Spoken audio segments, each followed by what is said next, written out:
Ang matinding tagtuyot sa Huda. 14 na kabanata. Ito ang sinabi sa akin ng Panginoon tungkol sa mahabang tagtuyot. Nagluluksa ang Huda, ang mga lungsod niya'y nanlulupaypay. Nakaupo ang mga mamamayan niya sa lupa na umiiyak, at naririnig ang iyakan sa Jerusalem. Inutusan ng mayayaman ang mga alipin nila na umigib ng tubig. Pumunta sila sa mga balon, pero walang tubig doon. Kaya bumalik silang walang laman ang mga lalagyan, at nagtakip ng mga ulo, dahil sa matinding hiya.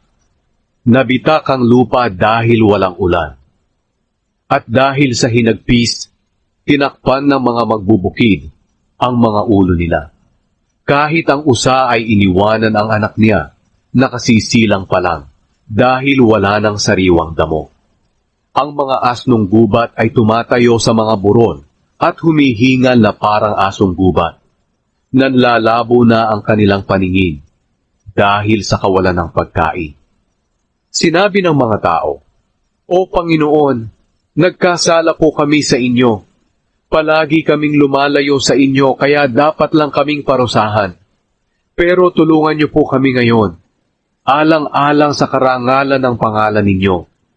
O Panginoon, kayo po ang tanging pag-asa ng Israel, ang tagapagligtas niya sa panahon ng kaguluhan. Bakit naging parang dayuhan kayo rito sa amin?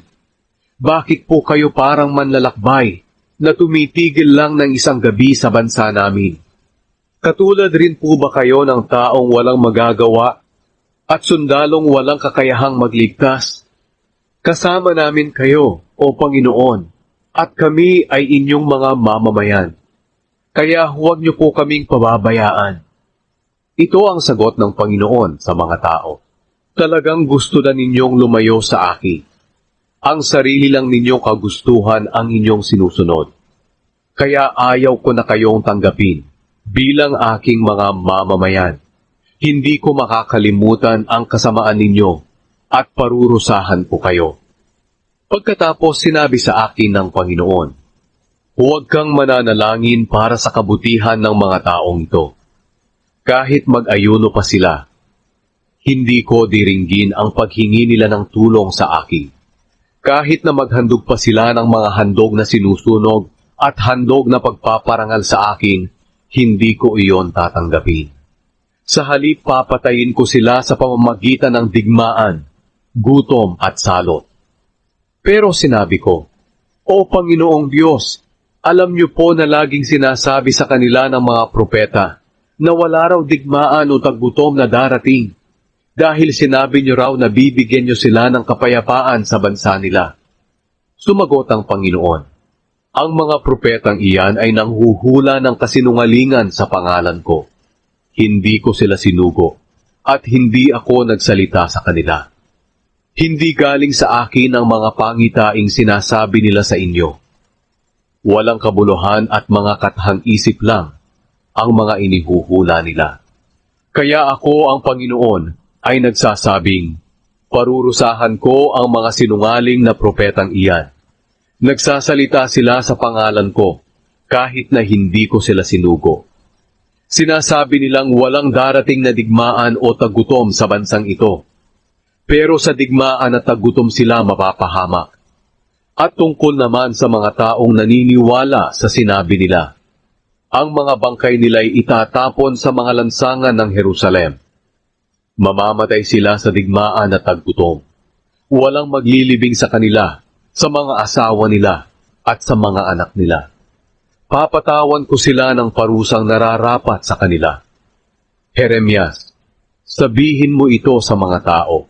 Araw-gabi walang tigil ang pag-iyak ko, dahil malubha ang sugat ng mga mamamayan ko, na aking itinuturing na birheng anak, at totoong nasasaktan ako.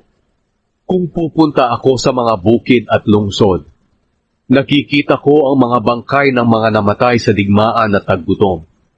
Ang mga propeta at pari ay patuloy sa gawain nila, pero hindi nila alam kung ano ang ginagawa nila. Lumapit ang mga tao sa Panginoon. O O Panginoon, talaga bang itinakwil niyo na ang Huda? Talaga bang galit po kayo sa Jerusalem?